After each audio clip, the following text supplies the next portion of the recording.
Katika tukio lisilo la kawaida na linalotikisa misingi ya diplomasia ya kimataifa, taifa la Israel limefanya shambulizi la anga katika mji mkuu wa Qatar, Doha, likilenga viongozi wa kisiasa wa kundi la Hamas waliokuwa wakikutana kujadili pendekezo la kusitisha vita lililoandaliwa na Marekani. Hatua ya Israel kushambulia ardhi ya Qatar, taifa mshirika wa Marekani na mwenyeji wa mazungumzo ya amani, imechafua mazingira ya kidiplomasia. Qatar, ambao kwa muda mrefu imekuwa mpatanishi kati ya Israel na Hamas, sasa imeamua kusitisha mazungumzo na wajumbe wa Israel, ikilaani shambulizi hilo kama uvunjaji wa mamlaka ya kitaifa. Wachambuzi wa masuala ya Mashariki ya Kati wanasema kuwa shambulizi hilo linaashiria mabadiliko makubwa katika mikakati ya usalama wa Israel na linaweza kudhoofisha nafasi ya Qatar kama mpatanishi wa mwisho katika migogoro ya kikanda.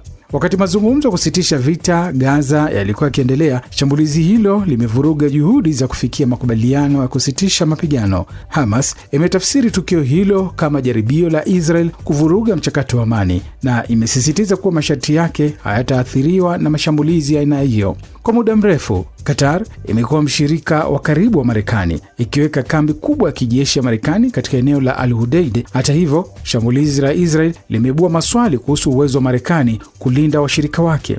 Rais Donald Trump ameeleza kutoridhishwa na shambulizi hilo, lakini amesisitiza kuwa uhusiano wa Marekani na Israel hautabadilika. Wakosoaji wanasema kuwa Marekani aidha ilishiriki kimya au haikuwa na uwezo wa kuzuia shambulizi hilo, hali inayotia doa dhamira yake ya kulinda washirika wake wa kimkakati. Mataifa ya Kiislamu yameitikia kwa hasira. Iran, Saudi Arabia na mataifa mengine wanachama muungano wa nchi za Kiislamu OIC wametaja hatua hiyo kuwa uchokozi wa wazi na ukiukaji wa sheria za kimataifa. Wachambuzi wa kisiasa wanaonya kuwa tukio hili linaweza kuchochea mivutano zaidi, kudhoofisha juhudi za usuluhishi na kuathiri kwa kiasi kikubwa ushirikiano wa kiusalama na kiuchumi kati ya mataifa ya Kiislamu na washirika wa Magharibi. Shambulizi la Israel dhidi ya Qatar limefungua ukurasa mpya wa changamoto za kidiplomasia Mashariki ya Kati. Wakati mataifa yakitafakari hatua za kuchukua, dunia inatazama kwa wasiwasi jinsi mchakato wa amani unavyodhoofika na jinsi ushirikiano wa kimataifa unavyotikiswa na mashambulizi ya ghafla yasiyo na maelezo ya wazi.